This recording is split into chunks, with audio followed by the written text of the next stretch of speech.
Saludos para todos y bienvenidos a esta nueva materia, herramientas de productividad, en la cual pues veremos una serie de herramientas que nos permiten y nos ayudan a mejorar la productividad en el momento en que nosotros vamos a desarrollar artefactos de software, que es para lo que nosotros estamos estudiando.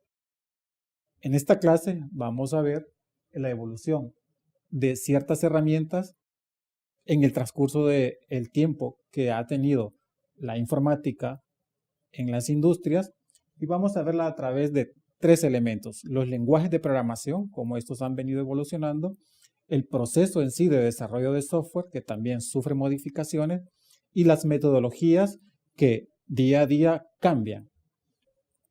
Para comenzar, pues veamos cómo ha sido la evolución que han tenido los lenguajes de programación. En primer lugar, pues se dice que la primera generación de lenguajes de programación eran más que todo tarjetas perforadas, tal y como se puede ver dentro de la diapositiva. Esta primera generación de programadores y de lenguajes de programación que existían, pues requería que la persona dedicada a este trabajo fuera una persona muy inteligente, ya que los códigos que se utilizaban pues eran bastante difíciles de codificarse en la computadora. Y recordar también que en esa época las computadoras eran muy grandes. Luego viene una segunda generación de lenguajes de programación que también influye en la forma en cómo los programadores desarrollan estas habilidades, y en esta pues se programa directamente el hardware de la computadora y es a nivel de texto, tal y como se puede apreciar en esa fotografía de la segunda parte que aparece ahí. Luego, una tercera generación donde pues ya tenemos lenguajes en el área comercial como Fortran, como COBOL, que agilizan el proceso de desarrollo. De la misma manera en cómo la evolución del lenguaje de programación ha hecho un cambio, también los programadores cambian su paradigma en cómo desarrollan estos programas. Y lo último que se tiene son los lenguajes de cuarta generación, que se aproximan mucho más a un lenguaje natural hablado, normalmente parecido al inglés, en el cual pues se hace una consulta directa hacia una base de datos o hacia un programa probablemente manejado por inteligencia artificial, y este nos devuelve los resultados que nosotros queremos. Entonces, normalmente el desarrollo de los lenguajes de programación se divide en estas cuatro generaciones. Veamos algunos ejemplos de estos lenguajes y las épocas en las cuales se han venido desarrollando, ¿no? La primera pues fue antes de 1940, ¿no? Cuando está la Segunda Guerra Mundial, ¿verdad? Que es cuando se da el desarrollo pleno de la informática, con ciertos avances, ¿verdad? En la criptografía en ese momento, ¿verdad? Entonces tenemos la máquina de Turing, ¿verdad? Que en ese momento es el boom y lo que hace que la industria de la informática se desarrolle plenamente, ¿no? Entonces era un lenguaje que básicamente se tenía que codificar por medio de circuitos electrónicos y había un montón de cable, o sea, por todas partes, y esto era la forma en cómo se programaba. Luego, ¿verdad? Vienen después de ahí por 1940, pues al ver esa complejidad, pues se crean los primeros lenguajes de ensamblador, ¿ya? Donde pues siempre hay un esfuerzo muy grande por parte del programador porque se programa directamente el hardware de la computadora, ¿no? Los registros, la memoria. Entonces es una tarea bastante difícil porque hay que aprenderse de memoria, o sea, por cada computadora, cuál es su funcionamiento. Luego, después de la guerra, pues hay un desarrollo mucho más avanzado en la parte de programación y aparece el lenguaje Fortran, que fue quizás el primer lenguaje de programación dedicado exclusivamente a la parte comercial, ¿no? Fue muy difundido ya a nivel mundial. Y ahí por 1960, ¿verdad? También nace COBOL, que es un lenguaje 100% dedicado a crear programas dirigidos a la industria. Luego, pues en el 64, pues al ver que estos lenguajes de programación eran un poco complejos para el programador y su forma de programar la computadora, nace un concepto de un lenguaje de programación llamado BASIC, que al igual que su nombre lo indica, pues no se necesitaba un gran conocimiento de programación para poderlo programar. Entonces BASIC se apodera de muchas computadoras. En ese momento, pues el boom de las computadoras personales también es muy grande. Y este lenguaje pues ayuda a que los programadores desarrollen sus habilidades un poco más rápidas al ser un lenguaje bastante fácil de aprender. Allá por 1970-71 aparece quizás los lenguajes, o sea, más formales, como Pascal y el lenguaje C, que son de los que parte la mayoría de los lenguajes que conocemos hoy en la actualidad. Luego de estos lenguajes, pues vienen quizás ya lo que llamamos lenguajes modernos, donde ahí por 1972, como hemos dicho, la década de los 70, pues el lenguaje C, que es como el padre quizás de todos estos lenguajes nuevos, pues se crea. Allá por 1980 también hay un boom de lo que es la programación orientada a objetos. Se deja un estilo de programación que más adelante vamos a ver cuál era y se opta por un paradigma nuevo, programación orientada a objetos. Esto también hace que cambie la forma en cómo la industria genera sus lenguajes de programación. Viene ahí por 1986 aparece el lenguaje C++ como una mejora al lenguaje C, ya que de hecho pues viene de una notación, ¿verdad? De sumar 1 a una variable, esa es la notación C++. Luego ahí por 1990 pues aparecen lenguajes muy modernos como Java, como C#, ¿verdad? Que todos se parecen mucho al lenguaje C, que es un lenguaje más de carácter científico, bueno, de propósito general en muchos ámbitos. Y a partir del 90, año 2000, pues aparece una serie de lenguajes de programación como Docker, como JavaScript, porque igual la industria requiere de ciertos cambios en los paradigmas tanto de programación como de la forma de ver en los procesos que se están mecanizando, ¿no? Entonces, las aplicaciones también deben de ser mucho más livianas que como se desarrollan en lenguajes como C o Pascal. Entonces, se crean lenguajes del tipo script, por así decirlo, ¿no? Entonces, que son un subconjunto de lenguajes como Java, como C, que es más fácil para el programador reconocerlos y de esta manera desarrollar aplicaciones mucho más rápidas que el entorno está demandando. Dentro de este proceso, ¿verdad?, de evolución, ya, entonces, básicamente la programación también va cambiando en la medida en que los lenguajes de programación van cambiando. Así, normalmente en los inicios de la programación, pues era un código secuencial.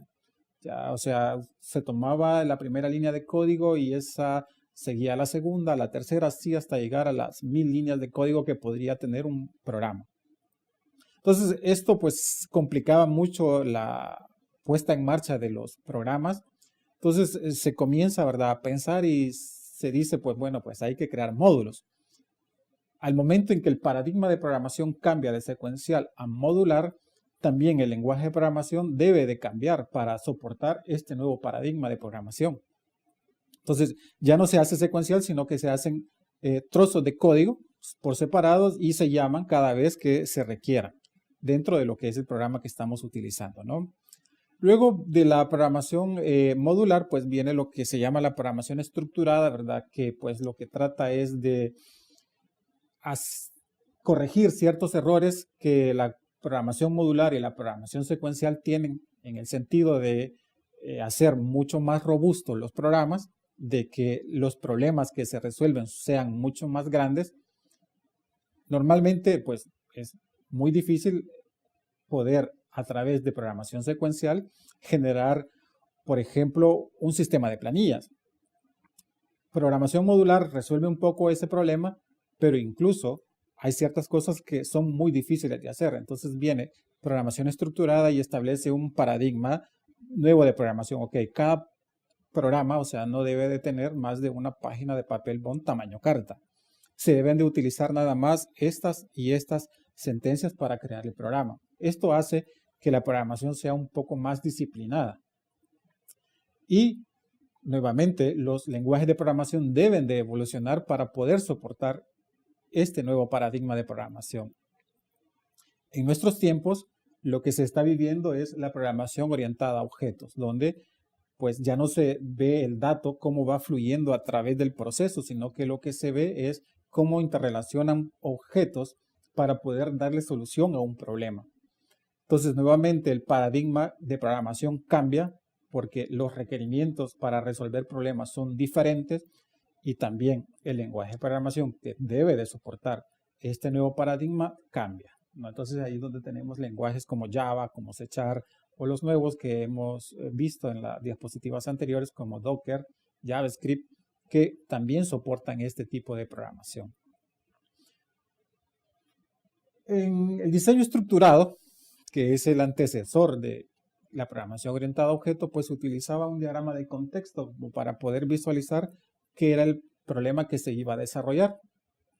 Un diagrama de contexto cero, por ejemplo, el que estamos viendo en pantalla, en la cual pues nosotros tenemos un panorama general de lo que vamos a solucionar. En este caso pues vamos a informatizar el proceso de la solicitud de empleo en una empresa cualquiera, ¿verdad? Entonces tenemos el proceso, ¿verdad? Que es solicitud de empleo y tenemos ciertas entidades, o sea, que se involucran en este proceso, como lo es la persona que solicita y el Departamento de Recursos Humanos, ¿no? Y podemos ver también el flujo de información que hay entre las diferentes entidades y el proceso que estamos desarrollando. Este modelo subdivide nuevamente la solicitud de empleo en un nivel más abajo. Aquel era el nivel de contexto, este es el nivel 1, por así decirlo, ¿no? Entonces, el nivel 1, pues segregamos un poco más ese proceso y decimos que para la solicitud de empleo, pues hay que primero llenar la solicitud, hay que comparar resultados de esa solicitud, ¿verdad? Luego hay que calcular cuántos puntajes ha alcanzado la persona que está solicitando, ¿verdad? Se crea una lista prioritaria de las personas que han solicitado el empleo y nuevamente hay ciertas entidades que intervienen en este proceso. También tenemos la solicitud de empleo. El modelo orientado a objetos, pues hay una clase posterior en la cual vamos a desarrollar completamente esta temática.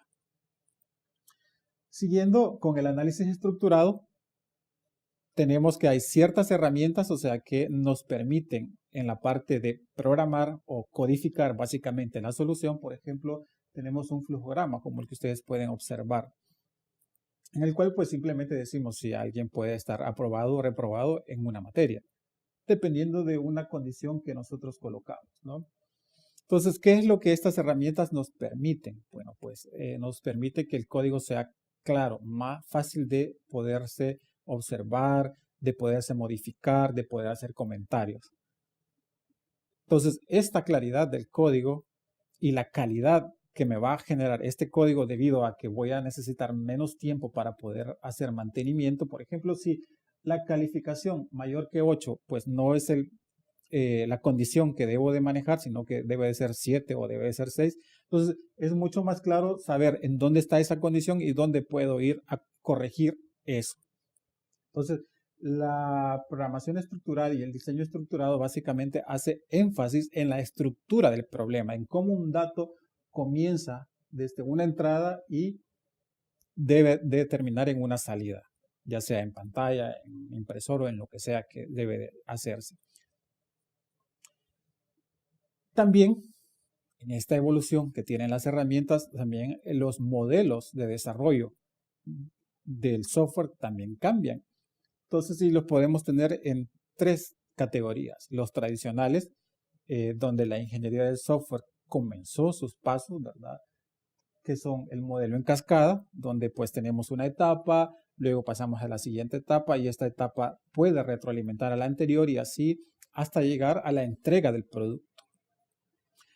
También tenemos el modelo incremental, donde comenzamos con un pequeño programita, luego le adicionamos ciertas características y así hasta que el programa se va volviendo más grande, más robusto, ¿no? Por eso se llama incremental, porque vamos colocándole pedacitos a cada rato.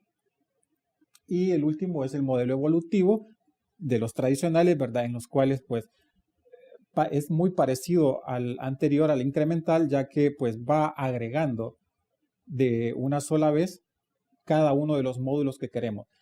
La diferencia está en que en el evolutivo nosotros de una sola vez tenemos todos los requerimientos. pero en el incremental comenzamos con requerimientos pequeños y luego vamos agregando más requerimientos. Luego están los modelos orientados a objetos, que quizás son los más usados hoy por hoy.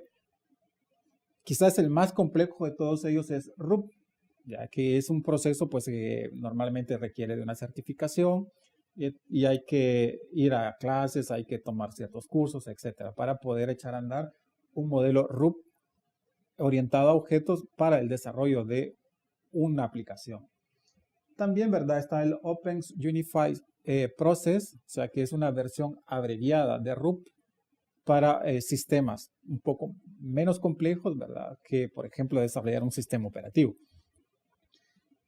Hoy en día se están manejando un modelo de desarrollo ágil, ya donde pues tenemos la programación XP, donde el programador pues es en pareja, ¿verdad? La forma en cómo va a trabajar, ya nos asignamos a un solo programador a la tarea, sino que son dos a la misma tarea, pues tiene sus detractores, claro está, ¿verdad? Porque pues cómo voy a gastar recurso doble en un solo proceso que se tiene que elaborar. Scrum, que es la parte de gestión del proceso, ¿verdad? O sea, cómo yo creo mis equipos de trabajo para que desarrollen la aplicación. Y también AUP, que también es una versión simplificada, ¿verdad? De RUP para procesos, o sea, de desarrollo de software que no son muy complicados.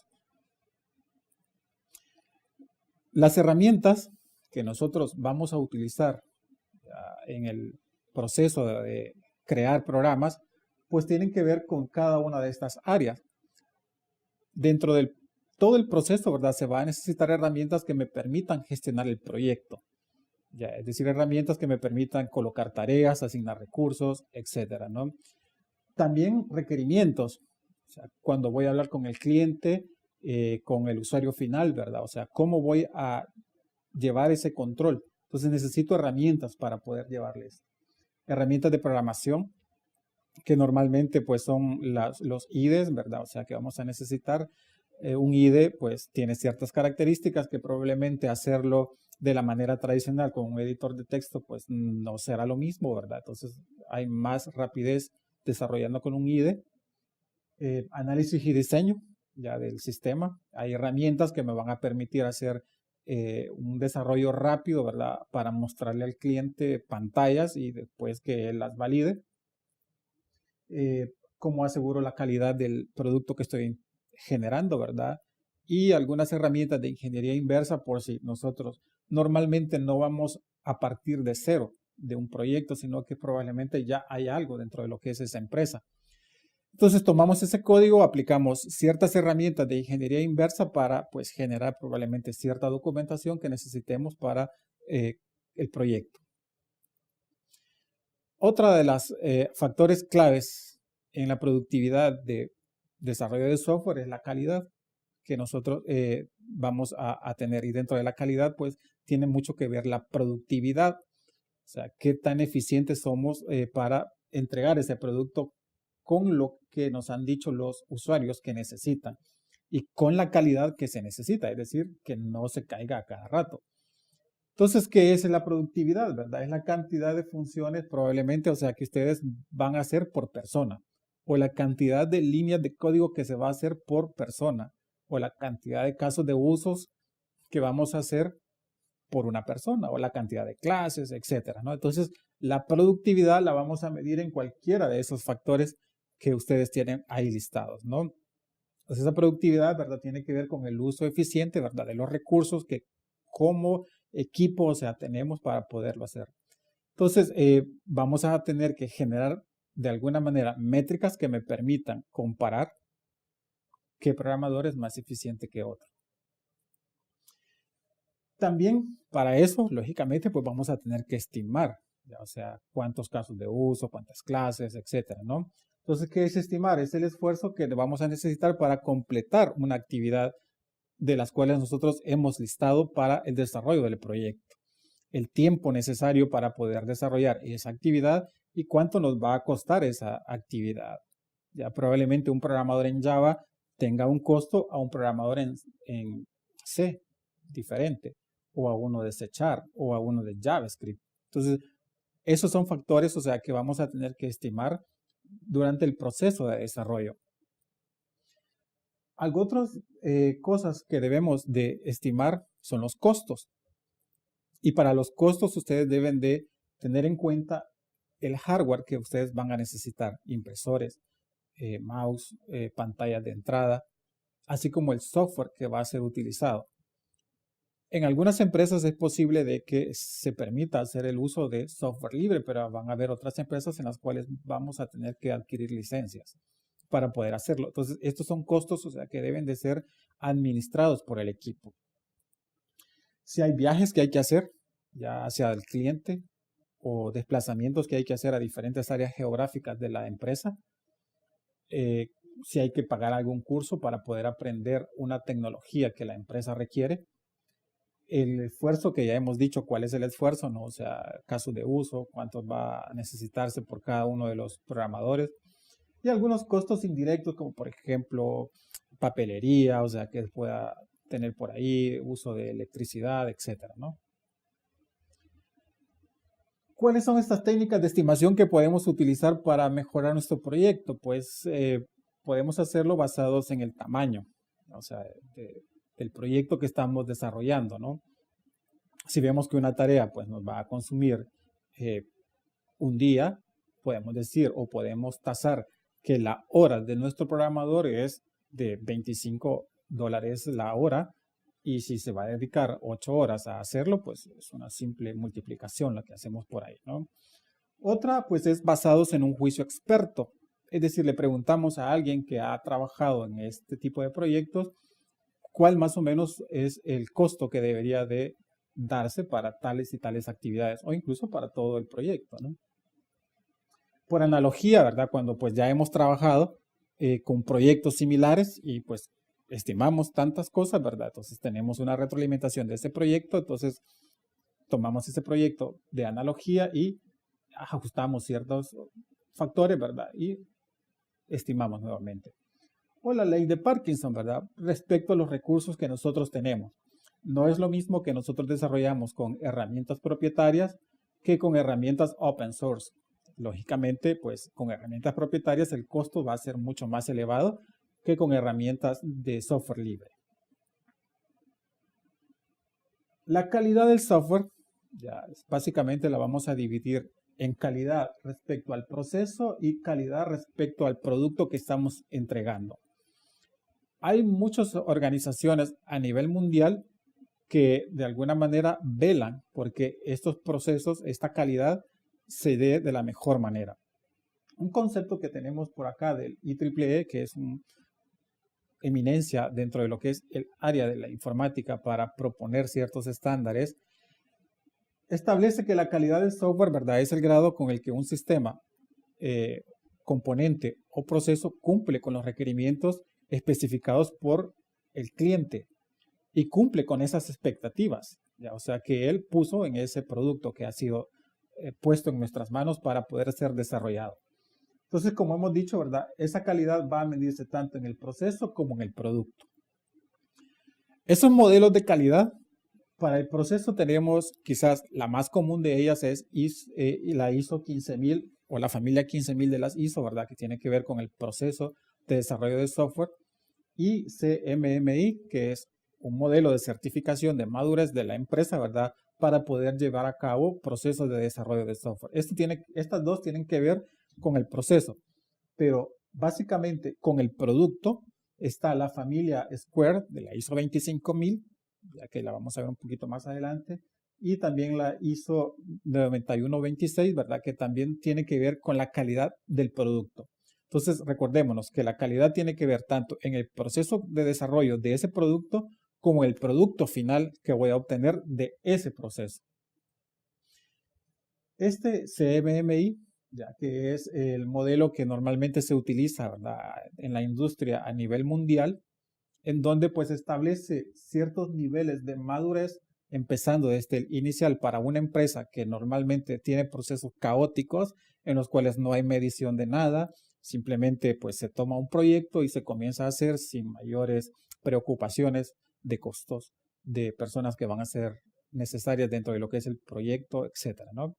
Y así hasta pues cuando tiene una mejora continua en sus procesos, es decir, aprende ella misma de los procesos anteriores en los cuales ha estado, entonces se considera un nivel optimizado de madurez de la empresa y en las cuales pues todas las empresas deberían de confiar.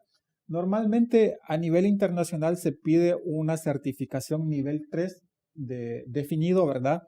Para poder optar a procesos de proyectos internacionales.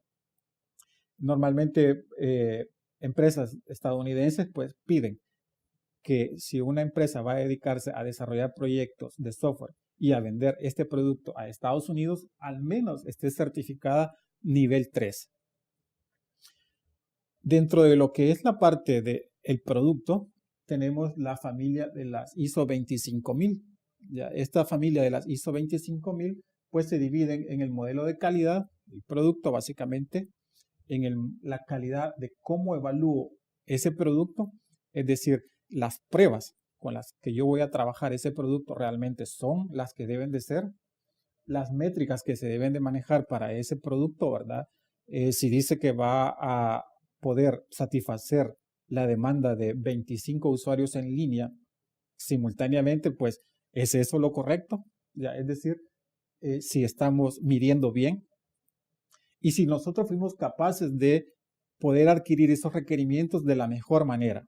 Entonces, la ISO 25000 centra su calidad en el producto, a diferencia de CMMI, que centra la calidad en el proceso de desarrollo. Entonces, son dos cosas totalmente distintas las que se tienen.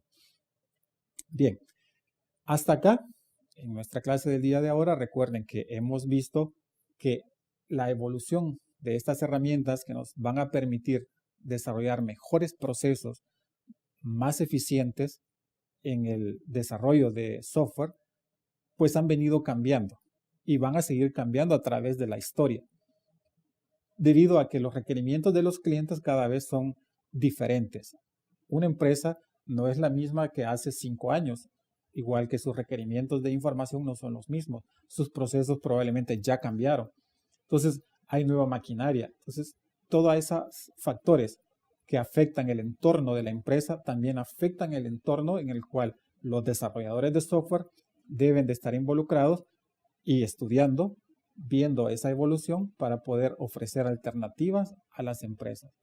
Gracias por la atención prestada.